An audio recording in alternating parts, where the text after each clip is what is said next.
안녕하세요 여러분, 정말 오랜만에 뵙네요. 다시 돌아온 지어볼값쇼의 피카소입니다. 탐구생활, 집짓기 탐구생활 건축주 학교가 지난 시간 지지난 시간 다 다른 방송 내용이 나갔고요.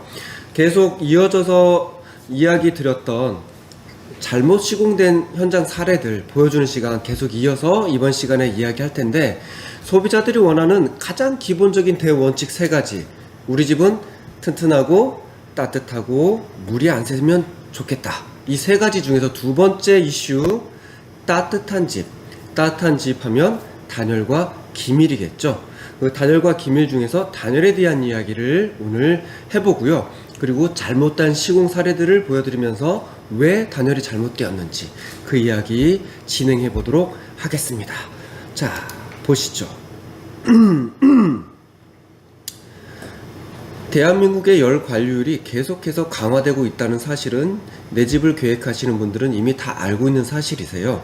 매 2년에 한 번씩 열 관리율, 즉 단열에 대한 기준이 점점 강화되고 있는데, 어떤 식으로 전국을 나누어서 그 기준을 적용하고 있냐면 총 4개 권역으로, 2019년도 이전까지는 3개 권역이었는데 2019년도 이후에는 4개 권역으로 나누어서 전국의 단열 그 등급의 기준을 다르게 적용하고 있습니다. 첫 번째, 가장 추운 지역을 중부 1지역, 그리고 그 다음으로 추운 지역이 중부 2지역, 그리고 남부 지역, 그리고 제주 지역, 이렇게 총 4가지 권역으로 나누어서 거기에 들어가는 단열재의 허용 두께의 단열재의 두께라는 말은 즉 단열 지수를 나타내는 거겠죠. 저희끼리는 그거를 열 관리율이라고 표현을 합니다.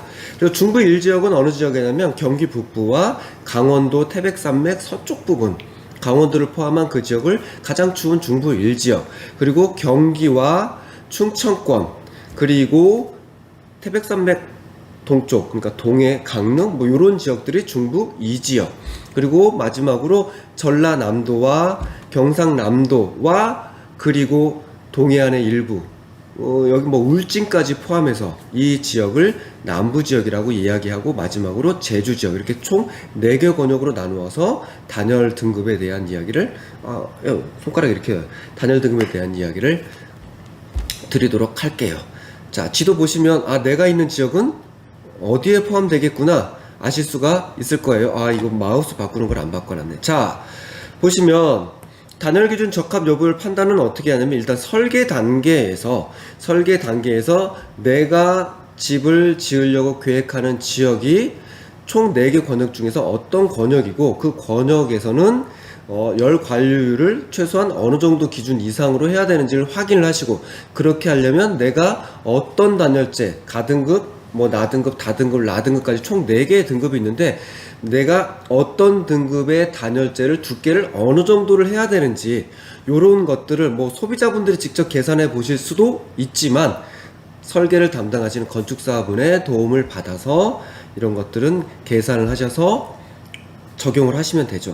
예를 들면 총 4개 권역 중에서 중부 2지역, 가장 넓은 지역이 중부 2지역이기 때문에, 물론 제가 살고 있는 전라남도와 광주는 남부 지역에 속하지만, 전라북도, 저기 경기에서부터 충청, 전라북도, 경상북도까지가 다 이 중부 2지역이기 때문에 중부 2지역을 기준으로 한번 말씀을 드려볼게요. 여기에 보시면 총 3가지 정도를 보시면 됩니다. 뭐냐면 거실의 외벽이라 해서, 여기서 거실은 우리가 생활하는 리빙룸, 흔히 말하는 거실이 아니고요, 실내 공간을 얘기합니다. 이 실내의 공간이 외기와 직접 면한 경우와 간접 면하는 경우가 있는데, 대부분은 직접 면하는 경우라고 생각하시면 됩니다. 아파트 같은 경우는 베란다가 있죠. 베란다 같은 경우의 벽은 간접 면하는 경우라고 생각하시면 되고요. 그래서 단독주택 같은 경우는 거의 대부분이 외기에 직접 면하는 경우라고 생각을 하시면 됩니다. 그래서 이 마우스를 보시면 공동주택과 또 공동주택 외로 나누는데, 우리는 공동주택, 즉 아파트가 아니죠. 공동주택 외로 놓고 보시면 거실의 외벽 두께가 가등급 단열재를 썼을 때는 최소 135mm 이상의 단열재를 써야 된다, 그렇게 보시면 되고요. 그 다음에 나등급 단열재를 쓰게 되면 155mm 이상의 두께를 써야 되고, 다등급일 때는 180mm, 이런 식으로, 즉 여기서 미루어 짐작하실 수 있는 거는 가 등급이 단열 성능이 가장 좋은 단열재이고요. 라 등급이 단열 성능이 가장 떨어지는 단열재이기 때문에 똑같은 단열 성능을 발현시키기 위해서는 가 등급 자재는 135mm 두께의 자재를 썼을 때 만약에 이걸 라 등급 자재로 바꾸게 되면 최소 200mm 이상을 써야 똑같은 단열 성능이 나온다. 그 얘기라고 보시면 됩니다. 그래서 외벽 그리고 천장 또는 지붕 같은 경우는 외기에 직접 면하는 지붕을 보시면 220mm. 그러니까 외피라고 보통 이야기하는데 지붕도 역시 실내 공간과 실외 공간을 나누는 단열층이고 외벽도 역시 똑같은 단열층인데 보시면 지붕층이 135mm 대 220mm로 지붕층이 더 두껍잖아요. 그 이유는 우리가 거주하는 실내 공간에서 에너지를 발생시켰을 때 이 에너지가 빠져나가는, 흔히 말하는 우리는 뭐 우풍이라고도 얘기하고 뭐 침기라고도 얘기하고 하는데 빠져나가는 확률이 거의 60% 정도는 다 지붕을 통해서 또는 천장을 통해서 빠져나갑니다. 그렇기 때문에 지붕의 단열재는 훨씬 더 두껍게 가등급 자재를 썼을 때 중부 이 지역은 220mm 이상을 사용해야 된다. 그리고 또 한 가지가 뭐냐면 이제 바닥이죠. 바닥 단열.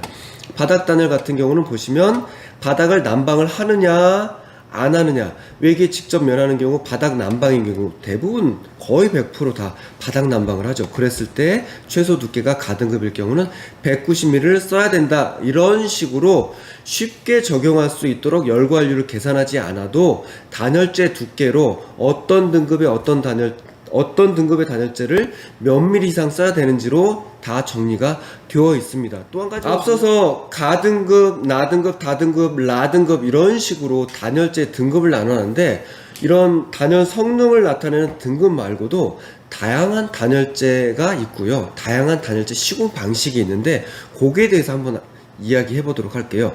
가장 목조 건축에서 일반적으로 사용되는 단열재가 여기에 보시는 글라스울 단열재죠. 이 제품 같은 경우는 존슨앤맨빌 단열재네요. 이렇게 해서 그 일정한 간격으로 구획되어 있는 골조와 골조 사이에 글라스울 단열재를 패킹으로 되어 있죠. 패킹이 되어 있는 단열재를 이렇게 충진하는 방식, 이게 가장 일반적인 방식인데 왜 가장 일반적이냐? 가성비가 좋습니다. 저렴하고 가장 손쉽게 구할 수 있으면서 가격 대비 단열 성능이 좋기 때문에 이 글라스울 단열재를 주로 목조 건축에서는 많이 이용하고요. 그러니까 두 번째 보는 거는 이 셀룰로스 단열재입니다. 말 그대로 셀룰로스는 쉽게 생각하시면 신문지를 파쇄한 거라고 보시면 돼요. 이렇게 신문지를 파쇄한 것을 방염 처리를 해서 기계를 통해서 불어넣는 그런 단열 방식이고요. 세 번째 보여드리는 단열재는 외벽에다가 주로 하는, 그러니까 벽체 외부에다가 주로 하는 단열재인데 라굴입니다. 라굴. 이 라굴 같은 경우는 근본적으로 이게 무기질이에요. 바위에서, 말 그대로 바위에서 뽑아내는 울이라고 보시면 됩니다. 솜덩어리라고 보시면 돼요. 얘를 왜 벽체 외부에 사용하느냐? 물에 젖어도, 비를 맞아도 이게 손쉽게 건조가 되고 그리고 단열 성능을 발휘하기 때문에 외부에다 사용을 하죠. 그러니까 벽체 내부에 중단열 외부에다가 더하는 단열층을 더하는데 이 단열층이 비에 젖으면 단열 성능이 떨어지거든요. 그래서 일반적인 글라스울은 사용할 수가 없고요. 아면 같은 이런 단열재를 사용하죠. 자, 이게 세 번째 가장 일반적으로 국내에서 보실 수 있는 단열재였고요. 네 번째 많이 보셨죠? 인터넷에서 뿌리는 발포폼이라고들 부르시죠. 발포폼 단열재 이렇게 있습니다. 그러면 소비자분들이 질문들을 하시죠. 첫 번째 글라스울, 두 번째 셀룰로스, 세 번째 라굴, 네 번째 발포폼. 많은 단열재들이 있는데 어떤 게 가장 좋습니까? 이런 질문들을 하시는데요. 가성비를 따지면 글라스울 이상이 없습니다. 현재 뭐 북미에서도 거의 90% 이상이 다 이 글라스울 단열재를 사용하고 있어요. 구하기 쉽고 저렴하고 성능이 좋기 때문에. 물론 단점이 있죠. 모든 단열재들은 장단점이 다 있습니다. 그 단점을 상쇄하기 위해서 더 좋은 단열재들이 나오는데 당연하게도 더 좋은 단열재들이 나오면 가격은 상승할 수밖에 없겠죠. 그래서 시중에서 많은 소비자분들이 글라스울의 대체제로 생각하시는 게 뭐냐면 지금 화면에 나오는 이 발포폼을 많이들 이야기하시죠. 그 얘기를 조금 구체적으로 해보도록 할게요. 근데 전제 조건이 있습니다. 어떤 단열재를 선택하시느냐보다 훨씬 중요한 게 있는데 뭐냐면 그 선택한 단열재의 특성을 제대로 이해하고 그 선택한 단열재에 적합한 단열 시공법으로 시공하는 게 훨씬 더 중요합니다. 정리하자면 어떤 단열재를 쓰느냐보다 더 중요한 건 뭐냐면 어떻게 시공하느냐가 훨씬 더 중요하다는 얘기를 드릴게요. 나쁜 단열재는 없습니다. 모든 단열재가 다 검증되어 있고 우리가 원하는 이상으로 단열 성능을 발휘하는데 다만 우리가 살면서 불쾌함을 느끼고 여기서 불쾌함이라는 거는 온도가 낮다거나 아니면 습도가 높아진다거나 이런 문제가 발생되는 경우는 다 단열재를 잘못 선택해서 생기는 문제라기보다는 선택한 단열재를 제대로 이해하지 못하고 제대로 시공하지 못한 문제가 훨씬 더 크다라는 거죠. 그래서 어떤 단열재를 선택하냐에 따라서도 이 기밀이라든지 그 다음에 벤틸레이션 시스템도 다르게 적용을 해야 됩니다. 자, 드디어 단열재 시공 사진, 실제 사진인데 뭐 구조 이야기는 가급적이면 하지 않고 단열재 이야기만 해볼게요. 보시면 아시겠죠? 뭔가 어설프고 깔끔하지 않게 시공이 되어 있잖아요. 비어 있습니다. 보이시죠? 이 라인이 비어 있고 여기는 꼬깃 뭉쳐서 집어넣었어요. 그리고 여기는 다 부풀어서 단열재가 차야 되는데 배관이 지나갔어요. 에어컨 배관과 이거는 상수도 그 결로로 생기는 물을 배출해주는 배수관이네요. 이것 때문에 단열재를 이런 식으로밖에 시공을 못했어요. 이렇게 되면 뭐가 문제냐?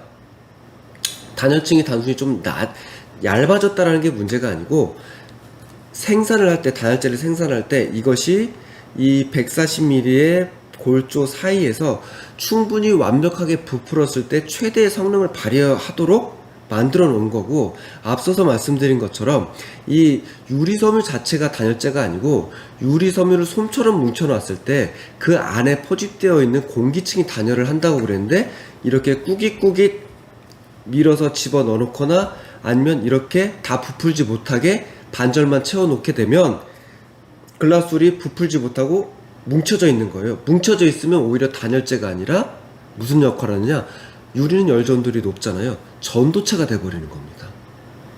이런 문제가 발생되는 거예요. 그래서 이렇게 시공하면 안 되고 어떻게 시공해야 되느냐, 짜잔, 이렇게 이렇게 수정한 겁니다. 어떻게 됐습니까? 유리섬유를 가운데를 터가지고 저 배관을 양쪽에서 덮을 수 있도록, 그래서 충분히 부풀 수 있도록 이렇게 다시 시공하라고 한 거죠. 그리고 다음 사진 보여드릴게요.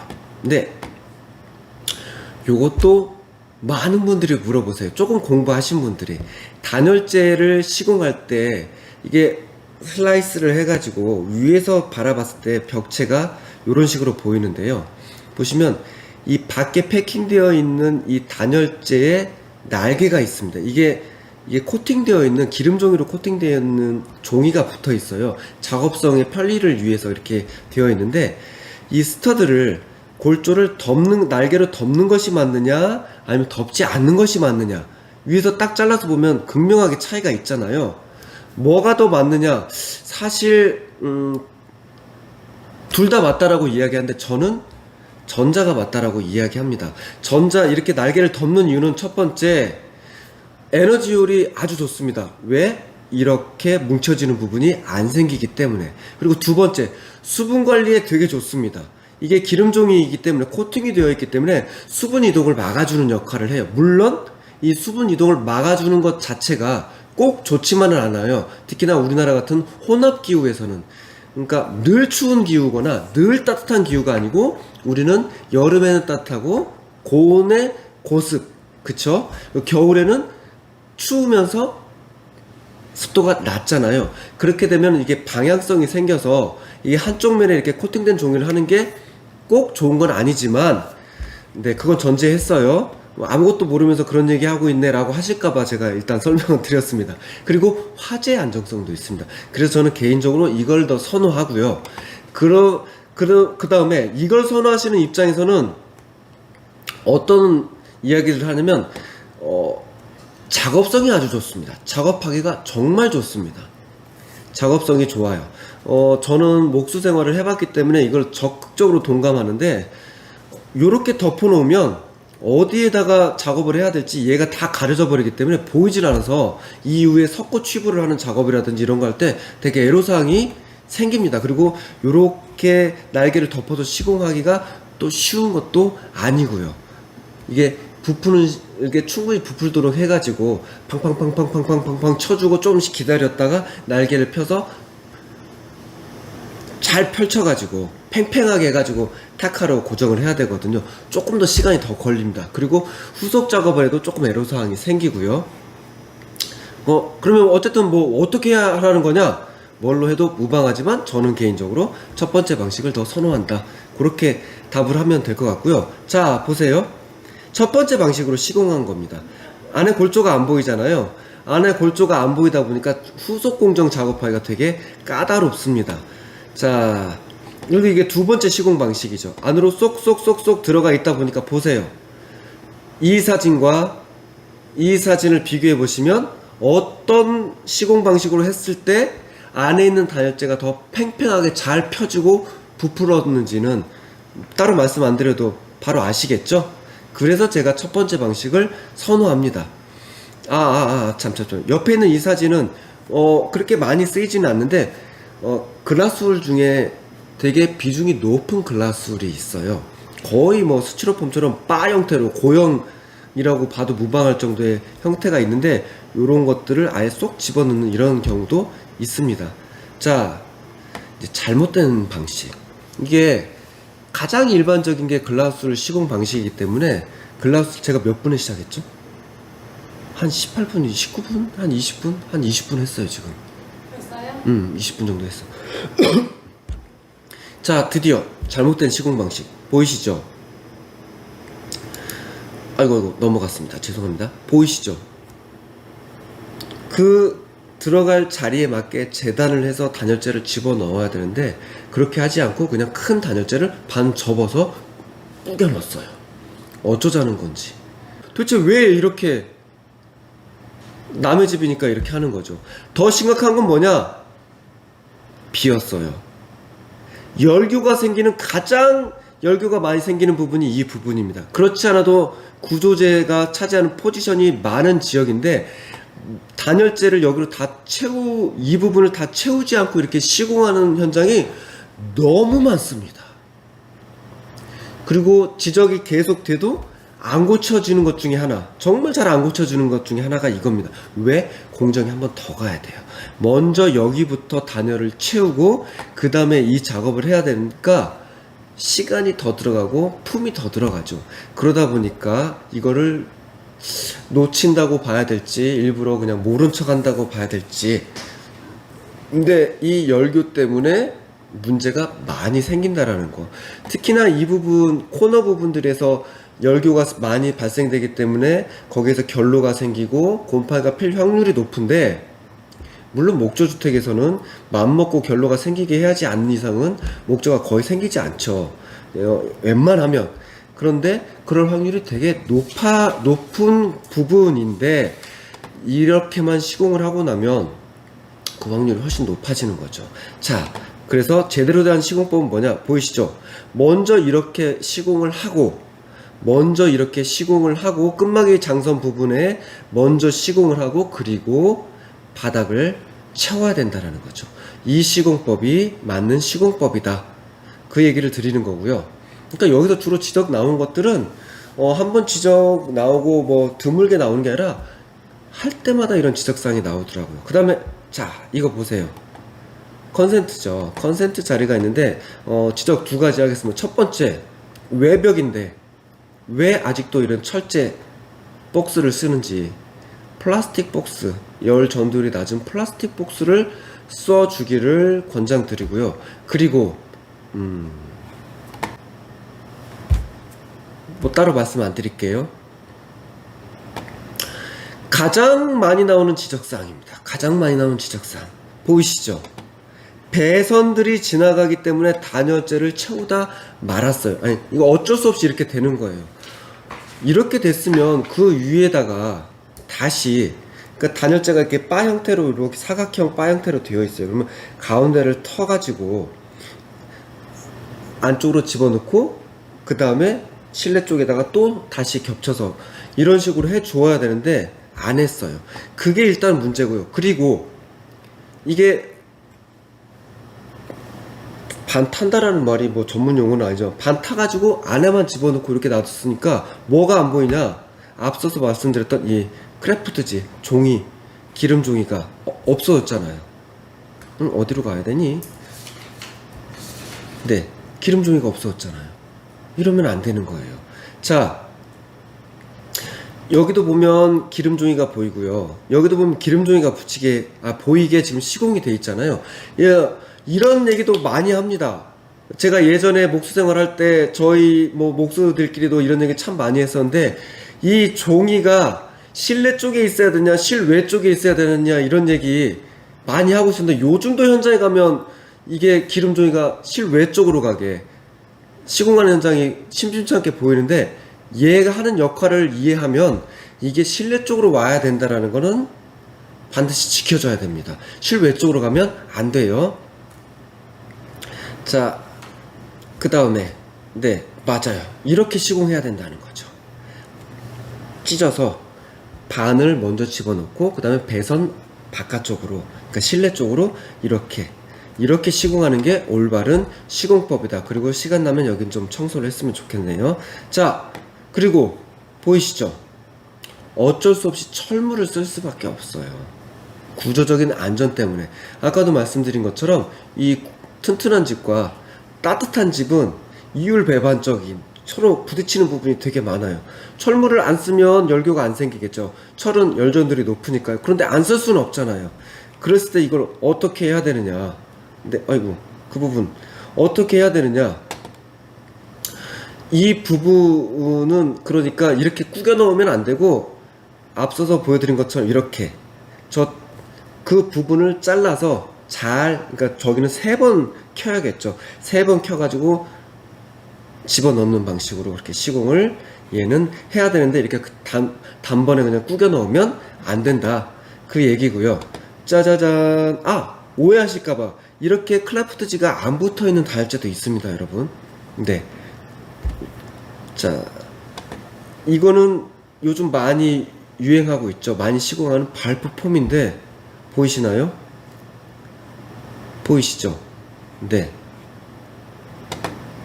왜 이렇게 됐을까요? 자, 여기서 지적사항. 골조 얘기는 가능하면 안 하기로 했는데 이어지는 부분이 잘못됐어요. 반드시 스터드 위에서 이어져야 된다고 말씀을 드렸는데 이어지지 않았던 거 일단 가볍게 지적하고요. 그 다음에 이렇게 비어 있으면, 단열층은 빈틈이 있으면 단열을 안 한 것과 똑같습니다, 여러분.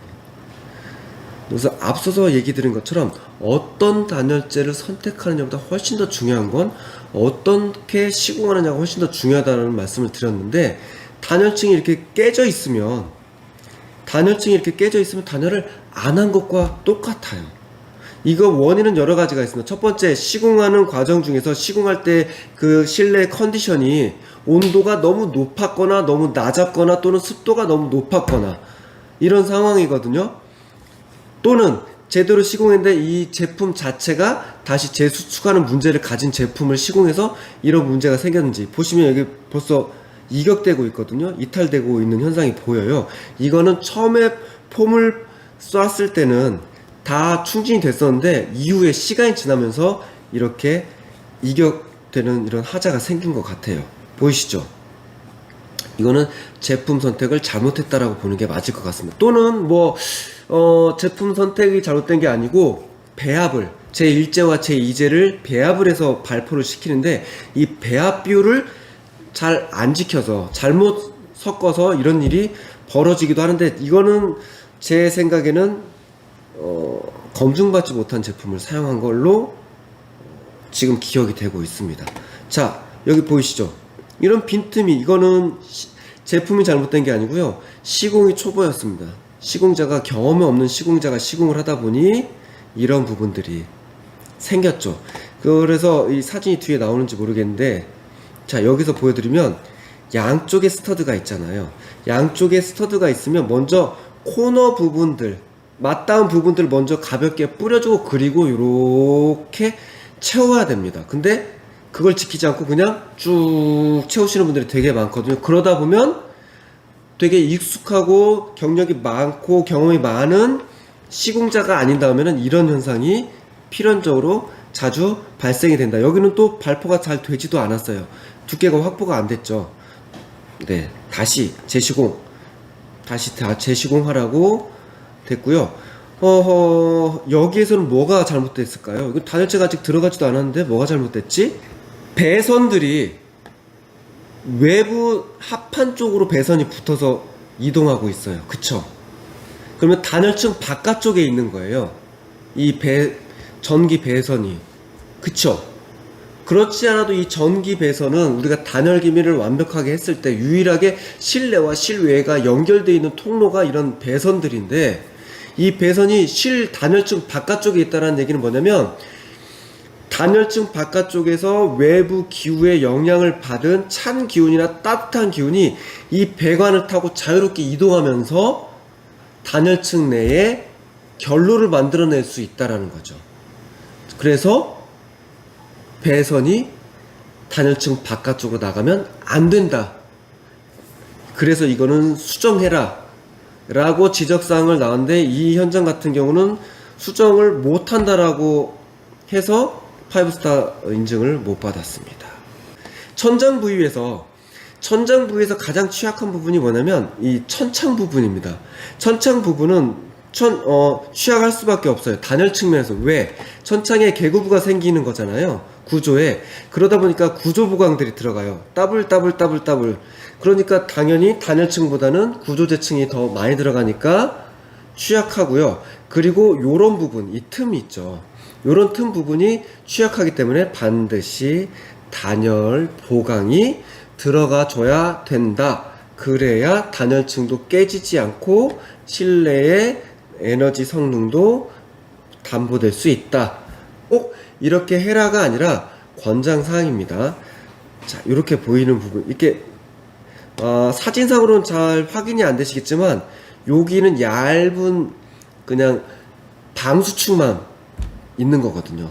얇은 방수축만. 그러니까 단열층이 들어갈 자리가 없어요. 그래서 이 부분을 이렇게 아이소 핑크로 단열을 보완해줘라.